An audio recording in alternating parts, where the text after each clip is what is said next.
to the Sports Circus. I'm your Ringmaster Sal, live from Las Vegas in the AMP TV studio, AAMP TV. Today's show is brought to you by UppercutChops.com.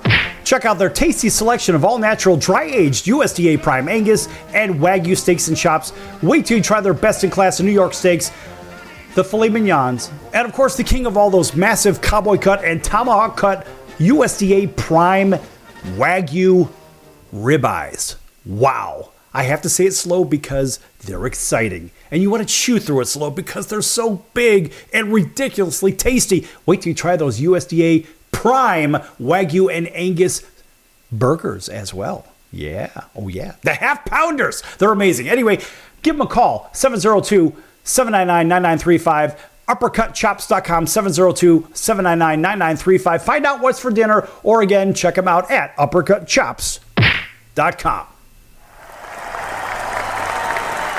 An astounding round of applause for them and all of our CBS, NBC, and Fox Sports affiliates from coast to coast, from Honolulu all the way to Southwest Florida, all of our independents.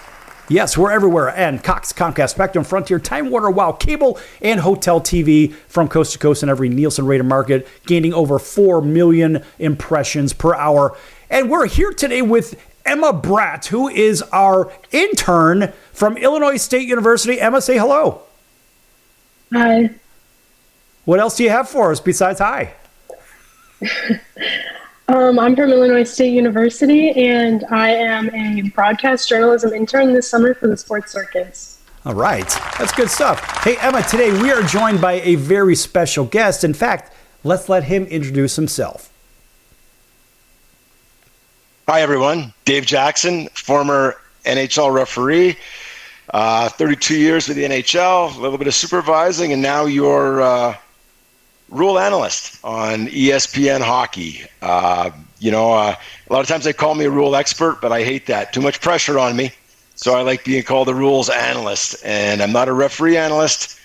The play-by-play guys, the color guys can analyze the referees. I explain the rules. All right, that's good stuff. Oh, by the way, it appears also that he plays guitar, too. Maybe he'll talk about those at some point during the show. Dave, thanks for joining us today. So without time-stamping the show, right, because we don't really want to time-stamp it, we already know that we have a brand new Stanley Cup champion in the Vegas Golden Knights. Yes! But, of course, that would be Chance, the mascot, the Gila monster, arguably the coolest one in the business. So, Dave, I have to ask you right from the top, because this is driving me crazy. I was watching, I believe it was Game 4. In Game 4 during this game, I saw a mad scramble in front of the net, in front of the Golden Knights net. And it looked to me like number 23 in red, which I believe was Verhaeghe, was holding on to Aiden Hill's arm in the net, holding the goaltender, restraining the goaltender from playing his position. Am I the only one that saw that? I certainly can't be. Well, you know what? It's funny. Is that the goal that there was a controversy? So there's a whistle, and that was Game 5, I'm thinking of. Game 4, no. There was no challenge on the play. There might have been contact early on, but you know what? People forget that the call on the ice means a lot. So it's not like you're just starting from zero and showing a video with no context.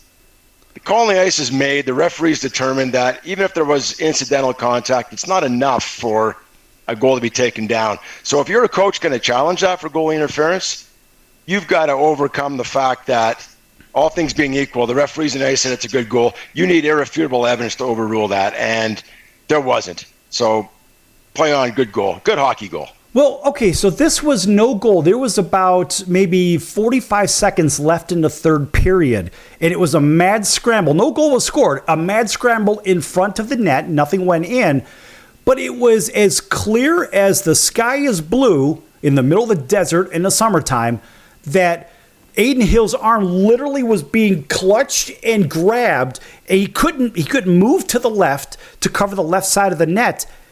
And I was wondering what the heck is going on here, because as I understand it, there's also possibly an off-ice official that may have seen something too, in case the on-ice officials didn't. Is that true or not true? Not on penalties.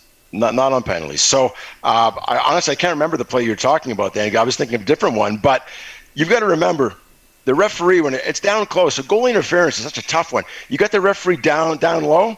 When it's a scramble in front of the net, he's looking for the puck. He wants to kill the play. It doesn't have to be puck focused totally, because we do have replay. But his call matters. Like I just said, his call matters. So he's going to be semi-puck focused. A lot of those things get missed. Unless you run the goaltender over, if it's not egregious, tough for that down low referee to see it. And the guy at center ice, well, he's watching everything around it. He's making sure the guy doesn't get cross-checked into the net, things like that. So those things get missed. That's why a lot of times goal interference becomes a challenge, because the team has the video goal coach who is same as you. You pick it up on tape, call down to the coach, say, look, this is what happened. The referees will see it on the ice. Now, they don't get to make that call once it goes to coach's challenge. That's Toronto, the situation room, making that call. But they do consult, and they say to the referee, hey, what'd you see there? He goes, well, I didn't see any interference. And they show that, they pull out the iPad, they're looking at it, and they go, oh, yeah, he was definitely interfered with. Toronto ends up making the final call. But that's why a lot of times, if no goal is scored, there's nothing you can do about it to fix it. But that's why some of those get missed, because the down low referee is he's more puck focused than he is seeing little grabs in the upper body. So what about the idea that, remember, we used to have this rule really enforced with offensive guys in the paint, right? You're in the crease, and if a goal was scored while somebody's skate was in the crease, the goal would be disallowed. Now, that kind of went away after, it's been some years now that we've seen that kind of go away. How come? Because people hated it. See, there's really no fixing goaltender interference to please everybody. You can't do it. We tried it, and it didn't work. It was zero tolerance. It was, if your toe's in the crease, when your team scores, we're disallowing the goal. And everybody said, that's great. We finally have some, guidance on this. It's black and white. And guess what? We were having goals scored all night long that had zero impact, the toe being in the crease. Legit hockey goals that have been a goal for 100 years. All of a sudden, we're disallowing these goals. And rightfully so, hockey people were going, this isn't the answer. We can't make this rule black and white, which is what we tried to do. And then Brett Hull scores the goal for Dallas Stars, I believe it's 1999, wins the Stanley Cup.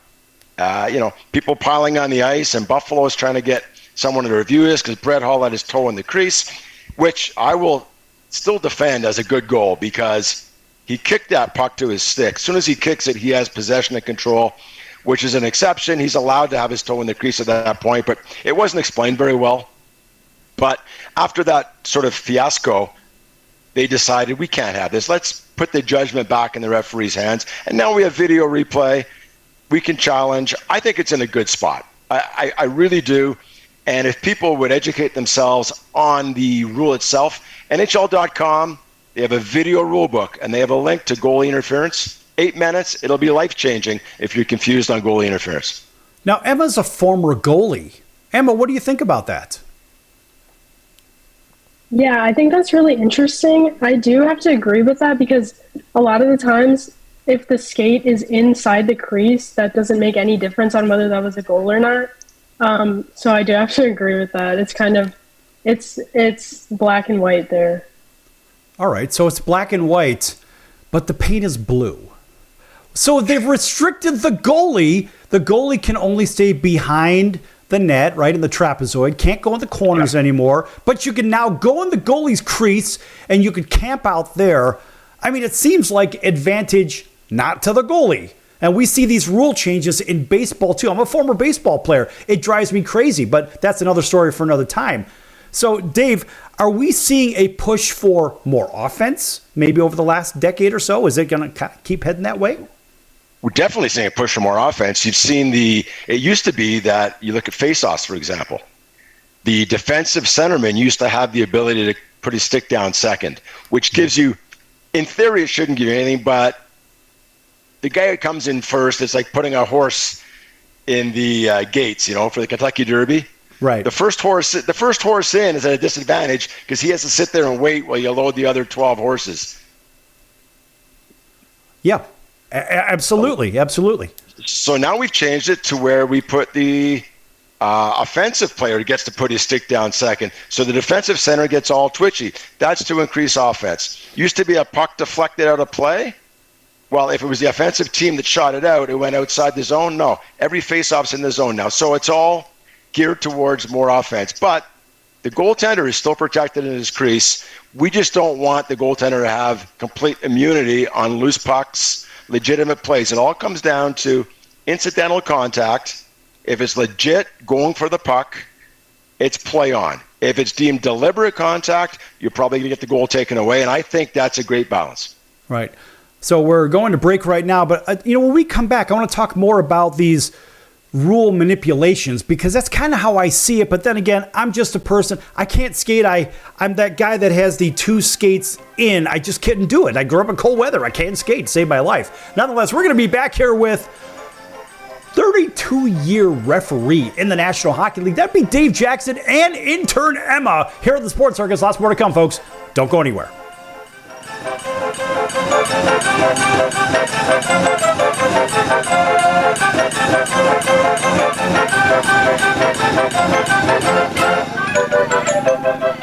Attention business owners, you and your customers are listening to this right now. Face it, every business needs customers, even yours. The Sports Circus is a primetime nationally syndicated program that's carried on ABC, NBC, CNBC, and Westwood One News affiliates, plus CBS, Fox, and NBC sports affiliates across North America, with coverage from Hawaii to New York.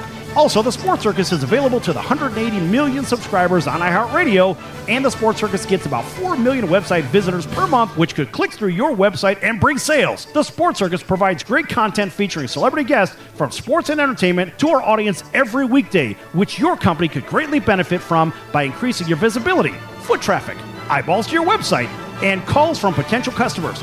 Call us right now at 702-799-9935. Again, 702-799-9935. Or email us at info@thesportscircus.com. That's info@thesportscircus.com. Drive your sales today by advertising with the Sports Circus. AMP, the multi-format network, is here to help create, produce, distribute, and sell your content. For more information, send a message to info@aamp.tv. That's info@aamp.tv. Are you a small business owner or pursuing the dream of starting your own company? Do you know where to start or how to grow that existing business? The American Business Trust Company has the answers you need. The American Business Trust Company can help you with startup capital, business strategy, sales and marketing, and establishing your company with a physical location or on the internet. You decide. You bring the idea, the American Business Trust Company can help with the rest. For a free evaluation, you may visit them online at abtrustco.com. That's ABTRUSTCO.com, or call them at 657-600-1876. That's the American Business Trust Company, 657-600-1876. Call them today. They can help your business right away.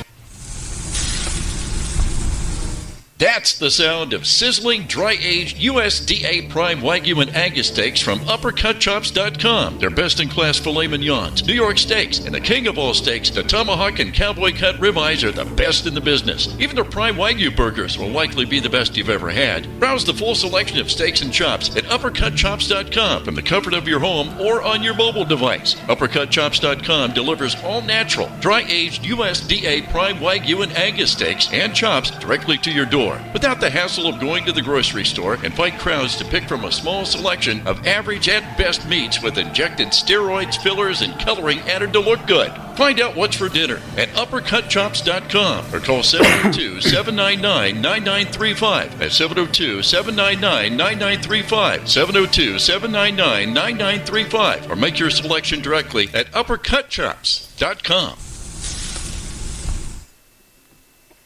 You're listening to the Sports Circus, and I'm Mike Golick.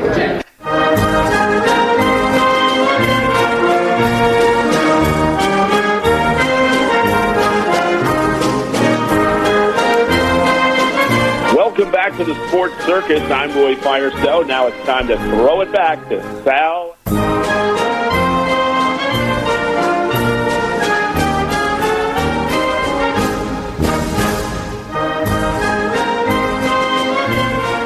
Welcome back to the Sports Circus. I'm your Ringmaster Sal, live from Las Vegas in the AMP TV studio. AAMP TV stands for All Ages Media Programming Television. Make sure you check it out online. This segment brought to you in part by the Sports Circus. Make sure you check out thesportcircus.com for our upcoming guests, our prior guests, our recorded shows, which are our podcast. Of course, we don't do a podcast like 2 million other people. We actually do a real television and radio show that happens to live stream as well. Anyway, you can check out all of our recorded shows in full at Spotify, iHeartRadio, Google, Apple, Amazon, Audible. We're everywhere you can't get away from us. Also, make sure you go to the partners page and check out some of our partners. One of those is the College of Southern Nevada Athletics, csncoyotes.com for upcoming games and events. That's csncoyotes.com for the College of Southern Nevada Athletics. All right, back here in Las Vegas in the AMP TV studio. Welcome in everybody on CBS Sports 1500 KHKA over in Honolulu, all the way over to WDJY 99.1 FM in Atlanta, WAUD, home of the Atlanta Braves over in Auburn, Alabama, covering Montgomery and Columbus, Georgia. Big hello to everybody right here in Las Vegas. KJPT, Jackpot Radio, and KVGK. Imagine that. KVGK Radio right here in Las Vegas, 97.9. Nice round of applause for them. And everybody else, WBGY, of course, Southwest Florida. And that is just one of many Cox, Comcast, Spectrum, Frontier, Time Warner, Wall Cable Television, and Hotel TV. Back here with Dave Jackson, referee from the NHL for about 32 years. Pretty good guitar player, as I understand it as well. We're going to hear about that in just a moment. And intern Emma Brott from Illinois State University. And Dave, where do we leave off in the last segment? I think you were talking about goalie interference and how goalies have no rights. And we're trying to just infringe on their space and create more scoring. Okay, I agree. We're trying to create more scoring, but goalies have rights, and people just don't seem to understand what those rights are. Okay, so Dave, when you played a minute ago, what position did you play? Where'd you play on the ice? Well, I was a defenseman growing up, and I'm a fairly big guy now, but so I'm about 6'4", 220. And when I was playing hockey, when I was midget-aged, I was a decent skater, but I wasn't that brave. And I was a defenseman, but I was about 5'10", 160 pounds. So I wasn't getting many looks from scouts, and I wasn't very brave. So I took a lot of cross-checking penalties, a lot of high-stakes self-defense penalties, but even then I got battered around. So now I play men's league hockey, and I'm a forward because nobody back checks in men's league. It's up to us and the goaltenders to protect the fort and get the puck up to the forward. So I decided I'm going to be one of those forwards. Just get me the puck. Okay. All right. So it's kind of like just give me the damn ball, like Keyshawn used to say in football, right? And so here Emma's a former goalie. And so here you are protecting the goalie, protecting anything in that area. And what did you find that was the most disturbing thing that goalies would do just to drive you crazy from trying to do your job? Well, we still have that in men's league hockey. We have goaltenders that try and coach and tell you who to cover. And I mean, like, dude, who to cover? I'm 58 years old. I'm not covering anybody. I'm getting over at the far blue line so you can get me the puck. Right. But yeah, I think goaltenders that worry more about what their defensemen are doing than actually doing their own job was what used to frustrate me. Emma, what do you think about that? What drove you crazy about the defenseman in front of you? I feel like I had a really good relationship with my defensemen. I was never critical of them. I didn't really tell them what to do. I'm not even lying, but yeah. Okay, don't give me the political answer. Emma, I don't want the political answer. I want the real answer. What drove you crazy about defensemen? Last time I played was 3 years ago. I'm going to have to think about that. Okay, well, you go ahead and sit and stew on that one. I can imagine just being a goalie, and I've never played any of that, but I would imagine as a goalie, Dave, correct me if I'm wrong, but if you're going to get in front of the goalie to block a shot or something, block the damn shot. Don't screen the goalie so the goalie can't see what's coming. Absolutely. Don't screen the goalie, and don't try and let the goalie see the shot. Don't try and get your stick in the way of it because he or she has a bead on that puck. He doesn't need your stick changing the direction of that puck. I mean, that's what most goalies would tell, even at the NHL level. It's like, if you're going to block that shot, you make sure you block it, but don't try and get your stick in the front of a shot that I can see. Okay, so talk to me about the pain factor of blocking a shot. Well, you're asking the wrong guy, because I made a point of always, I'm never really good at math, but good at angles. And I knew how to make it look like I was blocking a shot without the puck ever having a chance of hitting me. So, really? Yeah. I mean, I had crappy equipment growing up. I mean, and like I said, I knew I was never going to play pro. So why would I want to block a shot? So you're asking the wrong guy on how to block a shot. And in men's league hockey, I mean, when I see someone winding up, I'm doing the, what do they call it? The stork or whatever. I'm on one skate. I got 1 foot up in the air, hands near my face. I want no part of blocking a shot, because I'll tell you, as a referee, our equipment's nowhere near what players are wearing. And we're out there in the ice, NHL players firing that puck 100 miles an hour. That puck hurts. I mean, forget about getting hit in the head or face. I mean, that could kill you. But just getting hit anywhere, in the thigh, in the ribs, in the elbow. I mean, I remember getting hit once in Long Island. Up along the boards, the guy tried to ice the puck for he was killing a penalty. Got me right in the elbow, right in the funny bone. And I dropped to one knee, killed the play, because I knew, and there was one referee then. So I knew I'm out of commission for a sec. So I killed the play. And I went over to the right away to the Islanders bench, and it must have been a look on my face, because they scattered. They thought I was going to be sick. And, yeah, I leaned over the boards. I was fine, but, I mean, that puck hurts. I mean, it really hurts. And I'm sure Emma can tell you, even wearing goaltender equipment, you get hit in the right spot, and it's debilitating. Emma? Yeah. All right, so let me ask you this. As you're sort of straddling the blue line, right? And somebody rings it around, and let's just say they're dumping it in, and it comes around so hard and it hits your skate. Have you ever literally been knocked off of your skates because somebody dumped it in, and they just dumped it in so hard it hit your skate and it actually threw you off balance? Did it take you down? Yes and no. It did not take me down because of the force, but with the new skate blades the way they are, they clip in and out. The steel clips in and out. I've been hit so hard in the skate blade that it's popped the metal out of the holder. No kidding. And obviously, you have to kill the play then, because you can't skate on one skate. But the funniest thing I find is when you're standing still as a referee, and you're usually in pretty good position, knowing that you're giving them boards to wrap around behind you, or you're deep enough they can go off the boards and out, and they end up hitting you. And they yell at you, get the heck out of the way. And my first, comment on that is that, listen, dude, if I was wearing an other team's color sweater, that puck wouldn't have come anywhere near me. You would have known that I can't even chance putting this puck within 3 feet of there. But because I'm not a player, I'm a referee on stripes, they think I'm somehow going to, matrix and move and get the puck through me. I mean, dude, I'm standing still. That's on you. Right. And if you think I want to get hit with that puck, it hurts like heck. Your question, Emma. Okay, well, I had a more general question about your experience reffing in the NHL. So I was wondering, since the playoffs just happened, I was wondering about your experience with the backlash and the intensity and everything that is just so much more intense during the playoffs versus the regular season. And I was wondering how your experience was different, and maybe what you prepared for differently reffing the NHL playoffs versus the regular season. Sure, that's a great question. I mean, when I came in the league in my first NHL game was 1990. In fact, Guy Lafleur was playing, so I'm from Montreal, and that was such a thrill being on the ice with Guy Lafleur. He was with the Nordiques at the time, but 1990. I went full-time in 93, no more minor league games, and it was one referee. So there was only 11 or 12 referees on staff. So I didn't get playoffs for my first 7 years because only 11 guys worked the playoffs, and we were 12 or 13, and I was last man in, so I'd get standby assignments. So, I'd work 75 NHL games, and then come playoffs, I'd just be in my suit and tie, and I'd be down on ice level watching the games. And I said, wow, this is really different. It's much faster than a regular season game. And I did about 7 years of standby, and when I finally did an NHL playoff game, it was 1999, I think, or 2000, Nordiques jersey, right on. I love it.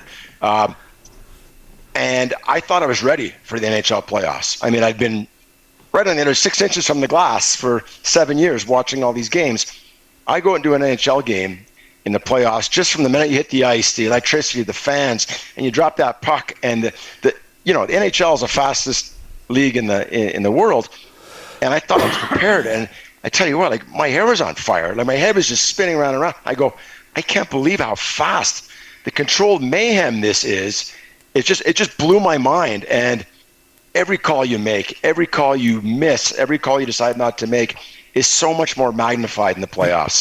The building's full, everybody's watching, and it's just, I tell you what, a lot of sleepless nights. And when the game goes well, you're on a high, man. You're just walking out of there like you're floating on a cloud. When you've missed a call or cost a team a playoff game, and you don't sleep for 2 nights, you stare at the ceiling. Guys internalize it, they really take it seriously. They don't just shrug it off and go, oh, well. I mean, it means the difference of moving on to the next round or not. So it's night and day, regular season and playoffs. Well, it also means the difference in getting your razor blade out and shaving, too, a little bit earlier than the next guy. Right? All right, when we come back, we're going to be back here. I want to talk a little bit more about the speed of the game as you move up in age and as you move up in skill level, too. So back here with Dave Jackson, 32 years in the league, been calling some penalties and, well, making some people happy and some people not so happy. Anyway, you can catch Dave on ESPN as their rules expert, we'll call him. And you might be able to catch him on stage playing guitar. Back here with Emma Brott, myself, and Dave Jackson in just a few moments. So, Cody, we're lots more to come here on The Circus.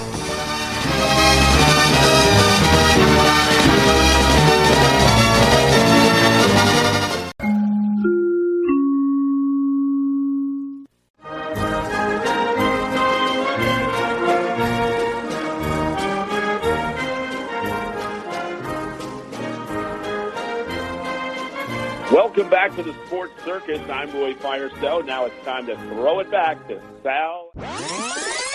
My favorite one had to do with the Green Bay Packers. And I love the fact that they dealt off Ty Montgomery because of a blown assignment. Green Bay isn't Green Bay unless they have a good running game. Then they can win 10 Super Bowls. The fact is, you don't have a running game, you've got 70% passing, and that's not where Aaron Rodgers needs to be. He needs to be in a position where he's got a running game to offset the passing game and so forth. I like the move. Green Bay didn't have a running game anyway, so all they're doing is saying, we're going to get rid of you because you don't follow instructions. Well, he made one of the most boneheaded plays I've ever seen. There's 2 minutes and 5 seconds on the clock. They traded him on Tuesday. They should have cut him on Sunday night. He shouldn't have been on the plane back to Green Bay. Right, they should have made him walk back to Green Bay. No, it was a terrible play. Now, he's not a stupid guy. He went to Stanford. He's not a dumb guy. He's not a dumb guy, but he doesn't follow instructions. He made a terrible play. The fact is he didn't follow instructions. And you say he's not a dumb guy. His own agenda he put ahead of his team. I agree. Thus, he is a dumb guy. Right or wrong? Wrong. He just got selfish.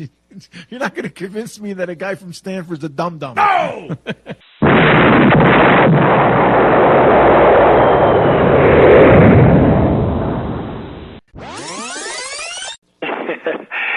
Yeah, this is Sidney Justin from The Miracles. So you heard yesterday's show at Roy Firestone. Didn't you hear a little clip about him going into the office where Smokey was at? That was really good material, wasn't it? Yeah, that was really funny, man. Yeah, and then you heard him. I thought it was hilarious. It was cool, though. It was cool. Really cool story, man. I enjoyed listening to that. Right, and then he gave a couple of bars. Can you give us a couple of more from Ooh Baby Baby? And let's see if you could do it better than Roy Firestone. Come on, man! All right, you know what? Why not? I did you wrong. My heart went out to play, but in the game I lost you. What a price to pay. Hey, I'm crying. Ooh, baby, baby. How's that, man? That's Is that okay? Is that good enough? That's incredible. Fantastic. You know why? Because that's what you do. You're in the incredible business, Sid. That's awesome. Yes. Only on the Sports Circus. You're going to get sports. You get music. Hey, everybody. This is Barry Katz from the Industry Standard Podcast, and you're listening to the Sports Circus with Sal Tuzzolino.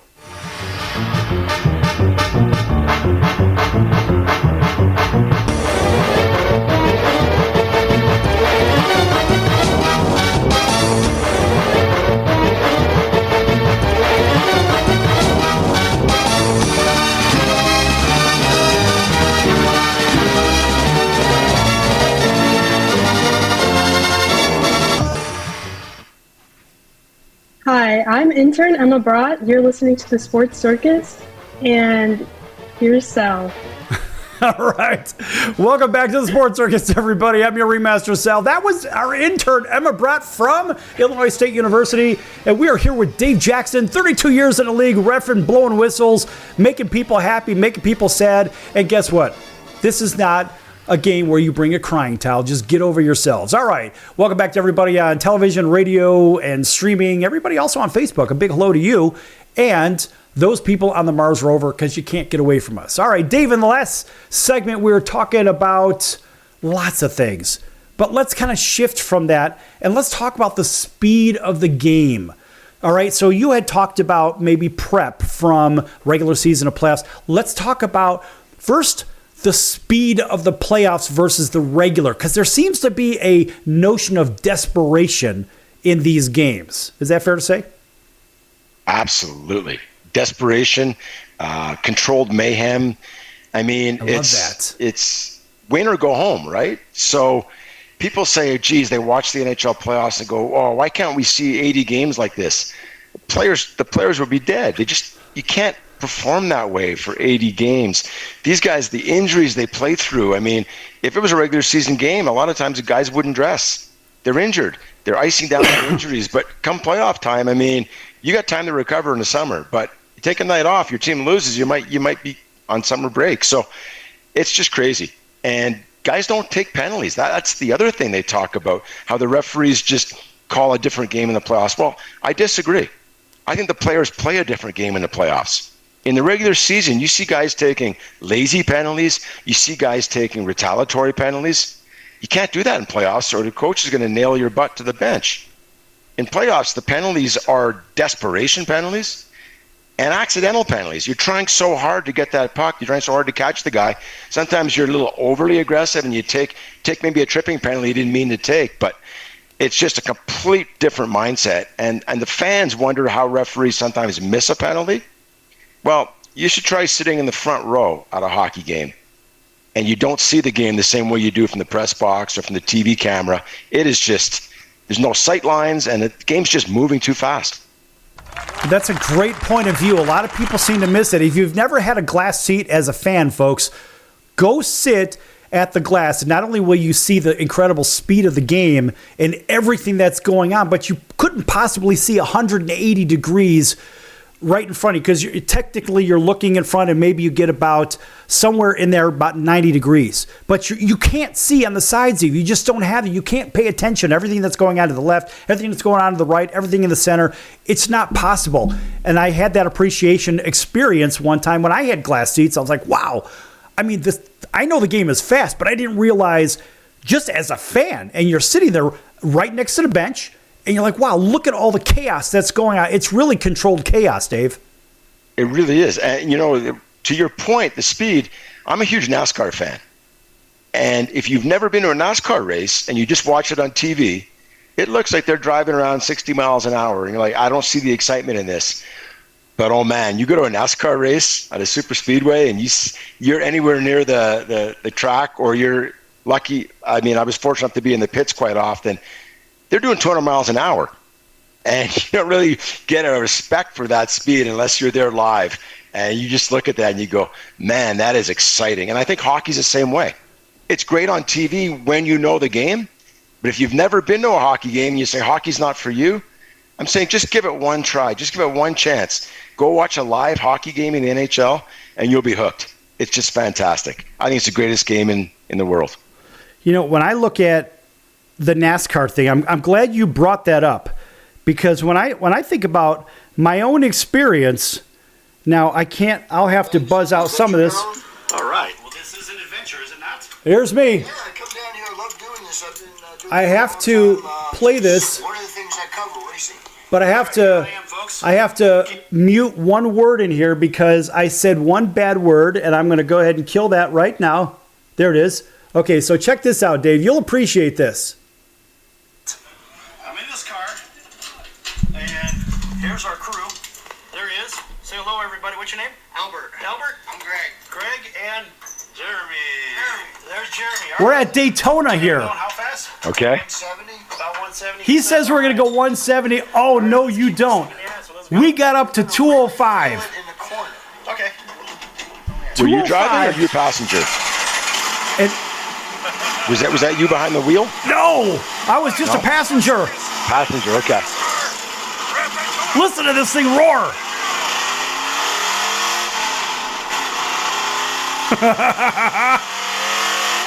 I'm jealous because I'm addicted to NASCAR. I love it. Well, you know what, Dave? There's one funny scene in here. I'm going to get to it, but the experience of being in one of those cars, folks, if you've never done this, it is something really, truly special. Because it's not often that you get a chance to not only experience these things up close, but to be a part of something where if you don't understand it, you have this point of view like, oh yeah, they're doing maybe 60 like you said. But when you're literally going 200 around these corners and you're getting sucked out the window because the G's are incredible, what a crazy experience. And for all those people that are watching, you can kind of see you can kind of see what the screen was showing. Look at what? So everybody on TV, my point that I'm bringing this up is, Dave, exactly the speed discussion. The speed discussion is such an important discussion that people don't seem to understand the speed of a game. Just like if you're watching baseball on television, and I can tell you this as a pitcher, I came out of high school throwing 97 miles an hour as a lefty, and I kid you not, until you see it up close and you're in the box and you can hear that ball sizzle by your head, you don't realize the rate and the fact that that ball's curving, doing all kind of crazy things. So to your point, the speed is a really big deal. It really is, whether it's racing, baseball, hockey, and the players. I mean, let's say guys who've never played hockey wonder how a guy can make that play. You don't realize, I mean, all these beer league hockey players are saying, well, you know, I could make that play. No, you can't, because these NHL players literally sometimes have half a second to receive that puck and dish it. They can't take that puck and decide where they're going to go with it next. They need to know where they're going with that puck before they even get it. And that's what makes them NHLers. And that's the biggest difference. There's a lot of fast skaters in the American Hockey League. They don't move the puck as fast as the NHL players. Well, it's funny you mentioned beer league hockey. So I was trying to help out my nephew one time, and he's a pretty good hockey player, right? He's first he was a winger, then he went to defense. And so I didn't really know how I could help this guy. So I called up George and see if George can maybe point him in the right direction. And George had mentioned something about beer league hockey. And then I called Devo and I said, hey, Devo, what do you think about the situation? He said, you may want to have your nephew check out the beer league hockey up in Canada because it's better than most of the American hockey that we see over here. It's a pretty true statement, isn't it? Because beer league hockey is still a pretty big deal. I mean, I think if you go to places like Minnesota or Michigan or Massachusetts, there's some pretty darn good beer league hockey there too. There's a lot of good hockey players. What is beer league hockey?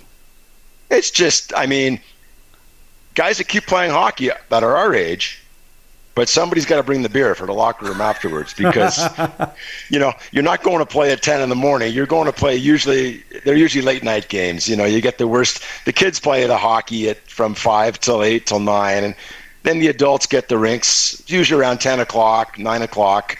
And if you're going to give up a night at home to go play hockey, it's usually to have beers at after the fact in the locker room with the guys. And you talk to any NHL player, any NHL referee, do I miss refereeing? Not really. I don't miss the actual pressure of being yelled at, of being right, being wrong, or stressing with the game. But I really miss hanging out with the guys I used to work with before and after the games and just, you know, sometimes having a cold beer and talking hockey. I mean, that's the camaraderie. And that's what I think is common amongst all ex-athletes is they don't necessarily miss playing the game. They miss the camaraderie. Yeah, that's a really big deal. And, you know, Emma, you've been out of hockey for a few years. Don't you kind of miss being around everybody and doing what you did all the time? Yeah, I definitely do.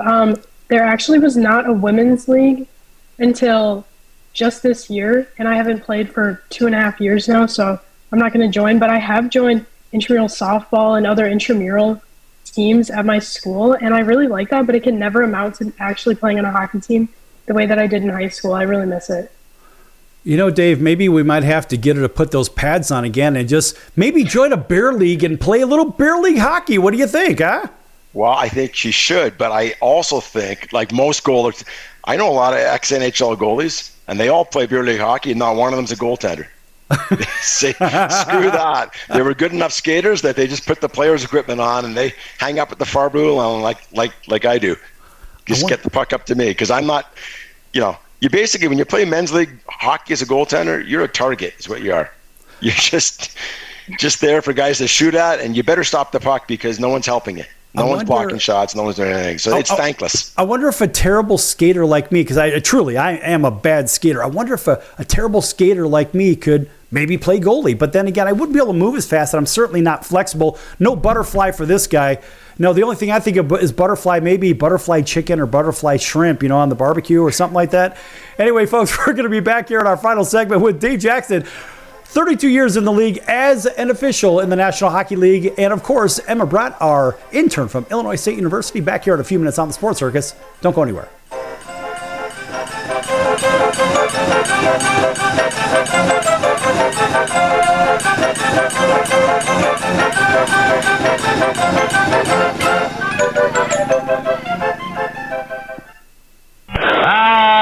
Can't beat fun at the old ballpark, friends.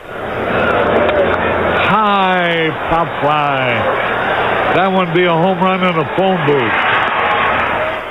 I don't know what the big deal about Cracker Jack is. Did you ever go and buy a pack of Cracker Jack thinking you'd get a prize and find no prize in the box? Here's the pitch. That might not sound important to some people, but when you're a little kid, especially from humble origin, and they cheat you out of a prize, there's a bouncing ball. Second baseman has a Barbary over to first. It's hard to think in laudatory terms of the product. I think if there was an occasional box of Cracker Jacks that found no prizes for the little Harry Carey many years ago. You got that right. And boy, when a box of Cracker Jack to me meant a lot of money. Here's a pitch, bounce foul. That's the most asinine marketing I've ever heard of. 1 ball, 1 strike. These guys say, well, you sing about Cracker Jack. I said that I only sing it because it's in the song.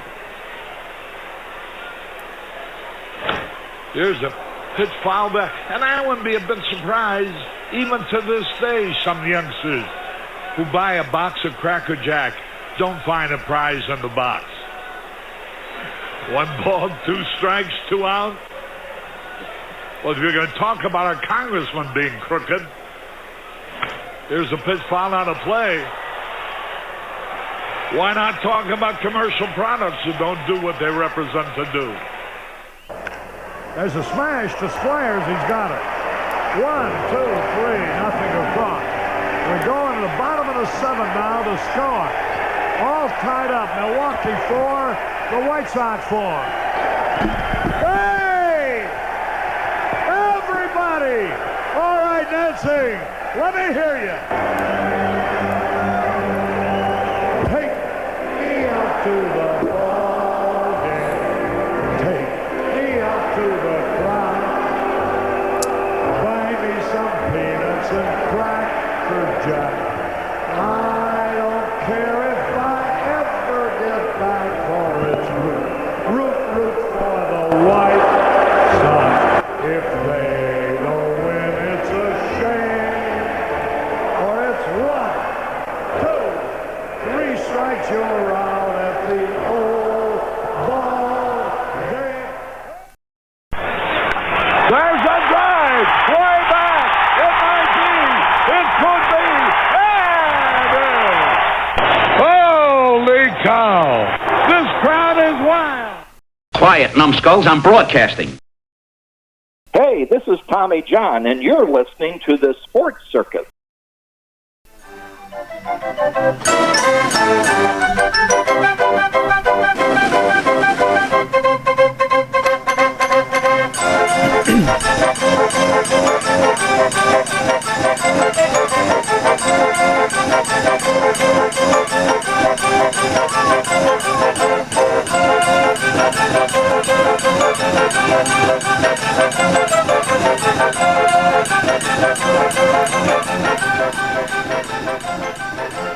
Welcome back to the Sports Circus. I'm your Ringmaster Sal, live from Las Vegas in the AMP TV studio, AAMP TV. Folks, again, make sure you check out thesportscircus.com for our upcoming guests, our prior guests, our recorded shows, and our partners as well. Lots of partners on that page. Check them out. They're all over the place. If you're in Chicago, check out Al's Beef at 1079 West Taylor. Or go to alsbeef.com for a real Italian beef sandwich. Not a Philly cheesesteak, an Italian beef sandwich. Great stuff. I get paid nothing for saying this. I just like it because those are our friends, and we always give them an astounding round of applause. Yes! And we're here with Dave Jackson, 32 years in the league as a referee in the National Hockey League, and Emma Brott, our intern from Illinois State University. Dave, when's the last time you've been in Chicago? I was there this year. My youngest son, Ryan, who's 28, got signed to a minor league deal with the NHL as a linesman. He played college hockey, went on to play a couple of years of minor pro hockey, decided he wasn't going to make it as a player, so he attended the NHL's officiating combine in Buffalo, New York, a couple of years back, and they placed him in the American League and liked what they saw after a year, and they signed him to a contract, and then he did his first NHL game in Chicago, October 30th of this season. And it was great being back, great being in Chicago Stadium, great seeing the guys he worked with who were all former co-workers of mine. You know, Wes McCauley was on the game, and it was a great time. It was fun for me to be back in Chicago and back in the rink. All right, that's great stuff. All right, Emma, your question. Okay, so you just talked about being in Chicago. Growing up, I had season tickets to the United Center, and that's actually the only arena that I've ever watched a hockey game in. So I was wondering, what's your favorite arena that you've ever reffed at, maybe been to a game at, and what the atmosphere is like? Well, I'm not pandering to the Chicago crowd right now, but the original Chicago Stadium that I was fortunate enough to work in was indescribable as far as the beauty inside and the big pipe organ, but the national anthem. And everybody talks about the anthem in the United Center, which is great. It's the best in the league, but it doesn't even come close, in my opinion, to the original Chicago Stadium. And they prepared me for it. I thought I was ready for it. And I was out there at center ice, and it starts. And I got benefit of two anthems. They played the Canadian anthem, the first was Canadian. I think Edmonton was playing.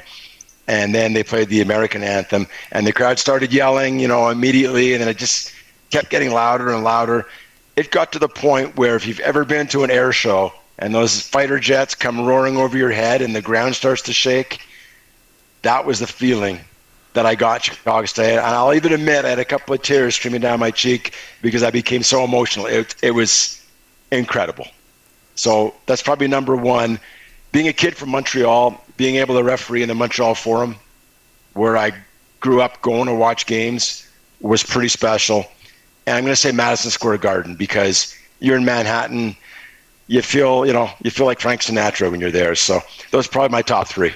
Okay, so who had the best food out of all these stadiums? Because you got to eat something while you're there. Who had the best food and who has the worst food? We won't tell anybody. It's okay. I can't answer that for you because we come in the back loading dock, go to the referee's room, and we split after the game. I don't think I've ever eaten on the concourse at any rink, except Montreal. They got the best hot dogs. Best hot dogs in the league. And you ask any NHL, they'll tell you that. Really? They'll tell you, Montreal's got the best hot dogs. So special kind of buns. It's almost like bread. Yeah. It's got like a crust of bread, and then they butter them lightly, and then they grill them. Oh, that sounds really good. All right. And they're really thin too, because they like a panini type press right down on them. So you could eat 6 Montreal hot dogs and not even throw them in your mouth like peanuts. That's good stuff. All right, Emma. Oh, another question? Yeah. That's why you're here, right? It's live. Listen, folks, first of all, we don't edit this program. It's out there. Whatever is out there is out there. And God forbid I pick up one of these guitars and start playing. I'd rather hear Dave pick up one of his guitars, and we're going to learn about those right after Emma's question. It's not going to happen. It's not going to happen if I'm playing either. But, folks, we leave it out there. We don't fix it in the mix, right? Like a lot of those podcasts do. We don't do that. So whatever's out there, Emma, you're on it. Just like Blue Bonnet. Let's go. All right. So another question I have about your experience being an NHL ref is, we talked about a lot of backlash. We talked about different stuff. And you said you really like the camaraderie of being a ref. But I was wondering, did you ever have one specific moment where you were like, oh, I want to make this my career? I don't think it was necessarily one moment. I started refereeing. I mean, I don't think anyone who's a young kid says, I'm going to be a hockey referee when I grow up. I'm going to do it as a career, because obviously the glory and glamour is in being a player.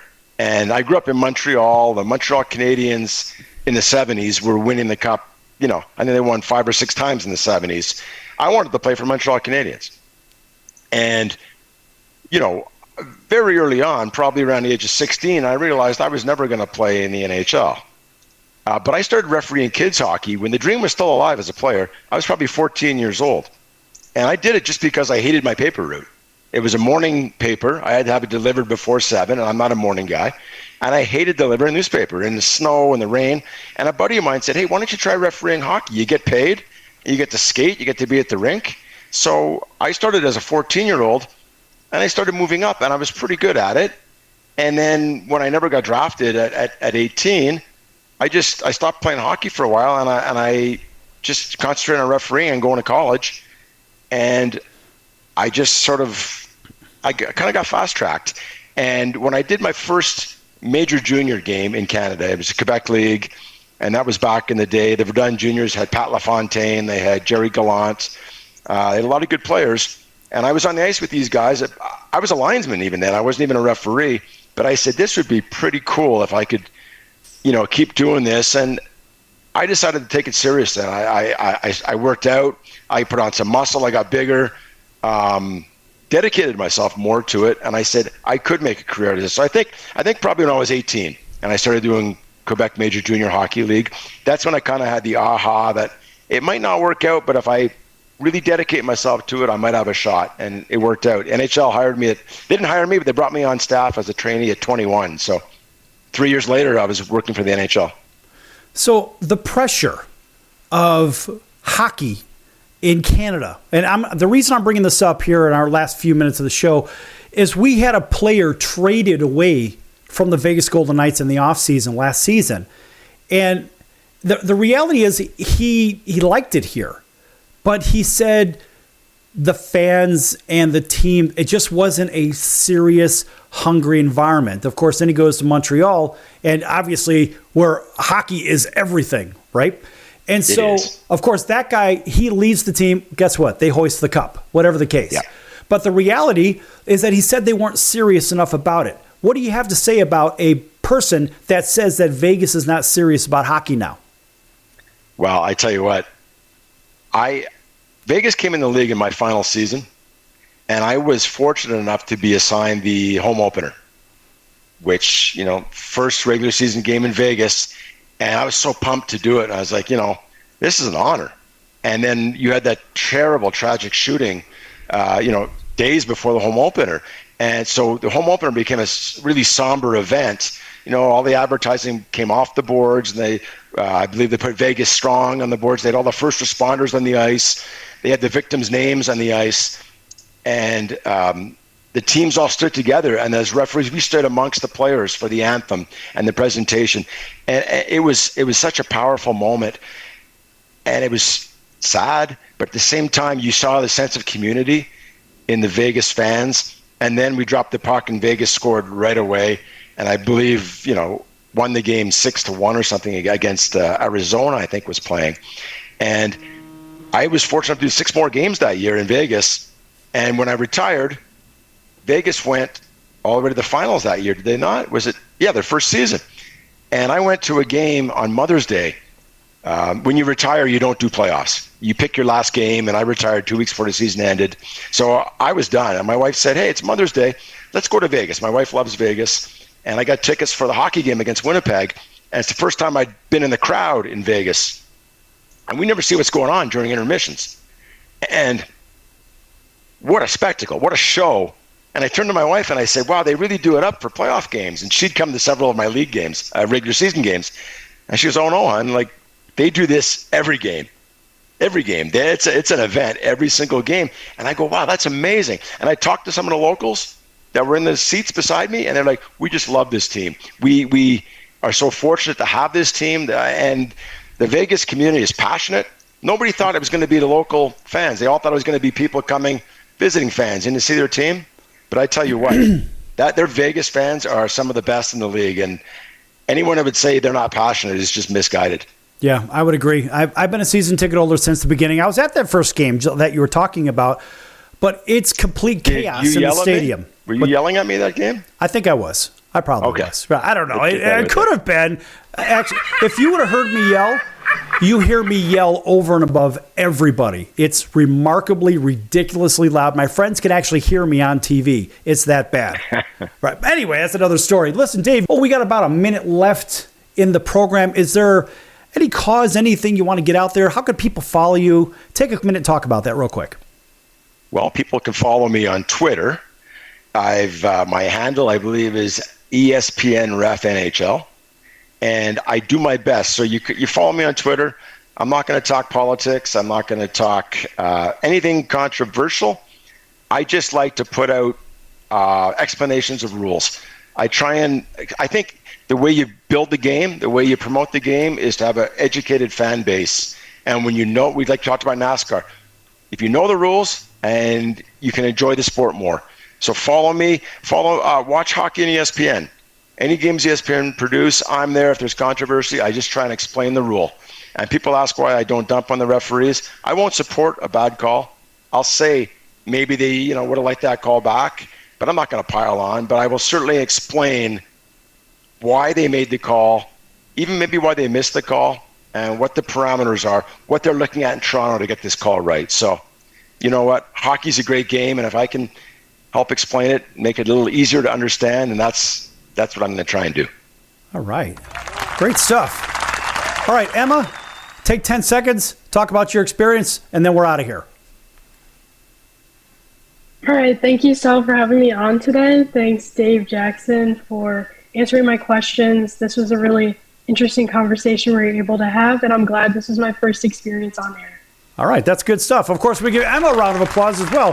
So, folks, we're going to be back here on your favorite station in about 23 hours. Lots more to come here on a day-by-day basis. Again, remember, you can't get away from us. Radio, TV, streaming, we're everywhere. Make sure you like, subscribe, and follow. That's going to do it for today's show, and we'll see you next time right here on your favorite station. Until then, so long, everyone.